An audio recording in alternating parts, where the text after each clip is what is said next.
Have you ever thought about a seed?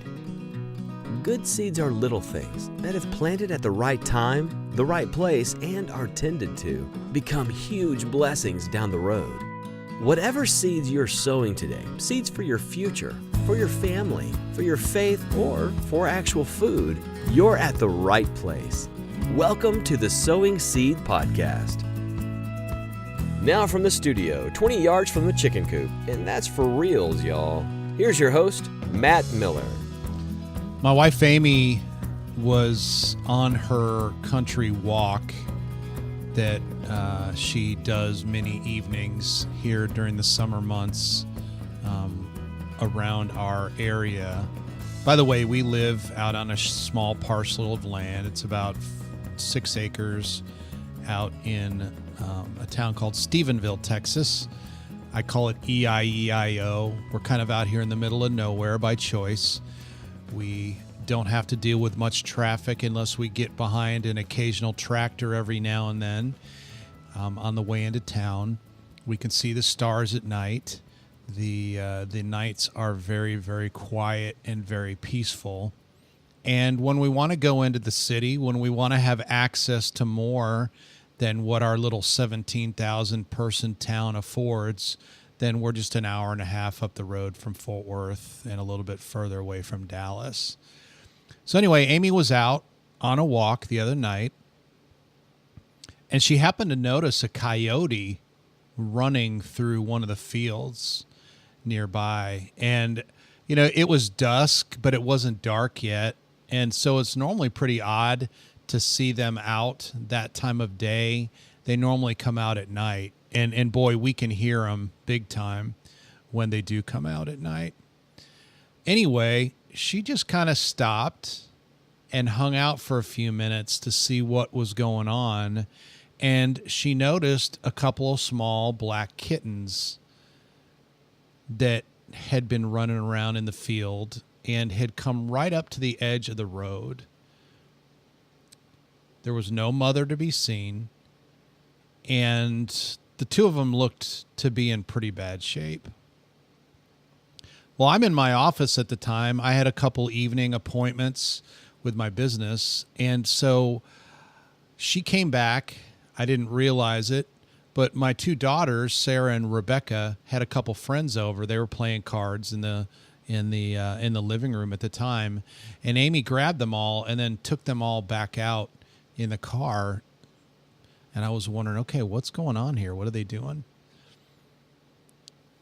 About 20, 30 minutes later, they come back. And after I'm done with my appointments, I go in the house and they proceed to tell me the story of how they saved these kittens. It appeared that the coyote had been stalking them, and the coyote's plans was to obviously have them for dinner. So Amy ended up rescuing them. Well, here we are 2 or 3 days in to the kitten rescue, and the kittens are doing great.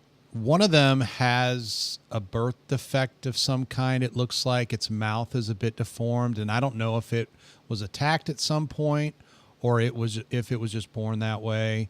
The other appears to be fine, though the two of them are skin and bones right now and have just started eating some real food today, and yesterday and the day before had been drinking some milk. We've called them Toothless and Midnight. And so anyway, I don't know what's going to end up happening with them. To be honest, we got enough cats around here already. In fact, I'm one of those guys that several years ago, I was purely a dog guy. I had never grown up with cats in my house, didn't care for them. I liked the love that a dog would give when it wanted to be petted or whatever, and the indifference that cats provided just really kind of drove me nuts. But we got adopted by a cat several years ago, female, that we called Bob. That was the name the kids gave her. And Bob proceeded to have kittens. And so here we are 2.5 years into the life of those kittens. and Squirt, the female, and then Tiger and Theo, the two brothers, are all outdoor cats here at the farm.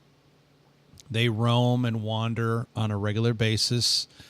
We provide food for them and water, but otherwise they kind of come and go as they like.